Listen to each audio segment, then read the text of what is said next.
Hello' student, মই আজি এটা ইম্পৰ্টেণ্ট টপিকৰ বিষয়ে আলোচনা কৰিম।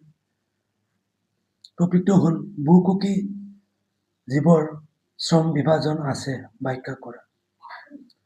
বহুমুখী জীৱৰ শ্ৰম বিভাজন থাকে কাৰণ সিহঁতৰ বিশাল সংখ্যক কোষ বিশেষ কামত নিয়োজিত হয়, যাৰ ফলত বিভিন্ন কোষ কলা আৰু অংগই জীৱটোৰ সামগ্ৰিক জীয়াই থকা আৰু দক্ষতাৰ বাবে সুকীয়া নিৰ্দিষ্ট কাম যেনে হজম, চলাচল বা অনুভৱ কৰা একক কোষৰ দৰে নহয়, যিবোৰে নিজেই সকলো কৰে।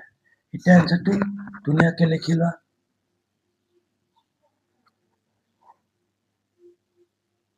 বহুমুখী জীৱৰ শ্ৰম বিভাজন আছে ব্যাখ্যা কৰা।